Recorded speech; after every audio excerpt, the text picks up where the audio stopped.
ॾाढो भलियो आहे सॼण तो जूं ॻाल्हियूं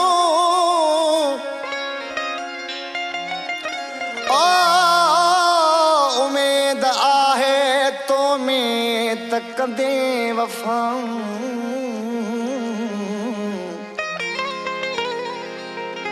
कजा न दगाऊं ज़मीर हिन चांदे सां गालियूं त वॾियूं अथई गालियूं त वॾियूं अथई शल का वफ़ा करी ईअं न थिए पोइ वरी दुश्मन थी पवी ईअं न थिए पोइ वरी दुश्मन थी पवी गालियूं त वॾियूं अथई गालियूं त वॾियूं अथई शल का वफ़ा करी ईअं न थिए पोइ वरी दुश्मन थी पवी ईअं न थिए पोइ वरी दुश्मन थी पवी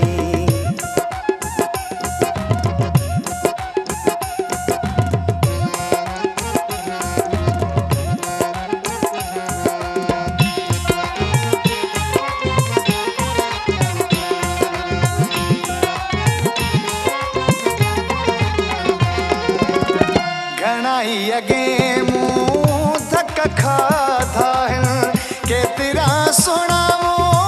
आज़माया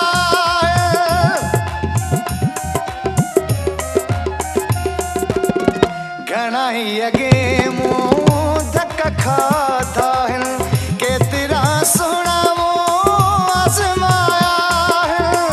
कंहिं में वफ़ा न आहे कंहिं में वफ़ा न आहे रुलाए वरी वञी ईअं न थिए पोइ वरी दुश्मन थी पवी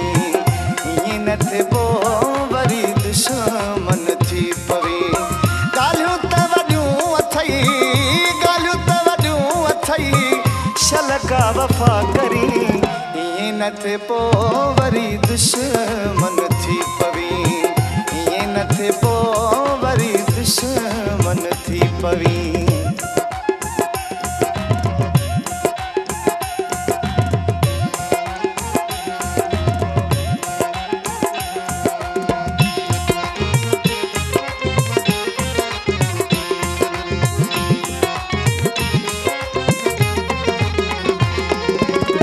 वॾियूं ॻाल्हियूं करण वारा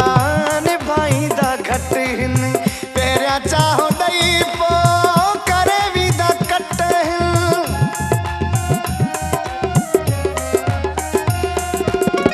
वॾियूं ॻाल्हियूं करण वारा निभाईंदा घटि आहिनि पहिरियां चाहो ॾेई पोइ करे वेंदा कट लॻल अॻियां धक लॻल अॻियां धक मतां पोइ हज़ारी ईअं न थिए पोइ वरी दुश्मन थी पवी ईअं न थिए पोइ वरी दुश्मन थी पवी गालियूं त वॾियूं अथई गालियूं त वॾियूं अथई शल का वफ़ा करी ईअं न थिए पोइ वरी दुश्मन थी पवी ईअं न थिए पोइ वरी दुश्मन थी पवी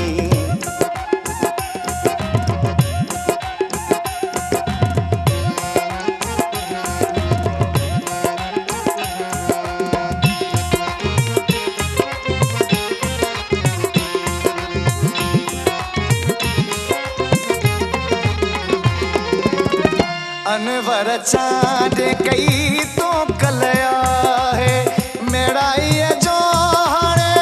भाग खटाए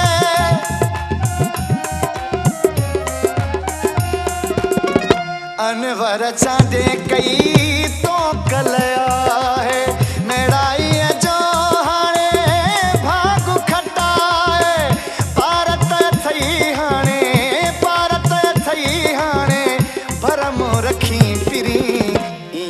थे पोइ वरी दुश्मन थी पवी, ईअं न थे पोइ वरी दुश्मन थी पवी। ॻाल्हियूं त वॾियूं अथई, ॻाल्हियूं त वॾियूं अथई, शलका वफ़ा करी, ईअं न थे पोइ वरी दुश्मन थी पवी, ईअं न थे पोइ वरी दुश्मन थी पवी।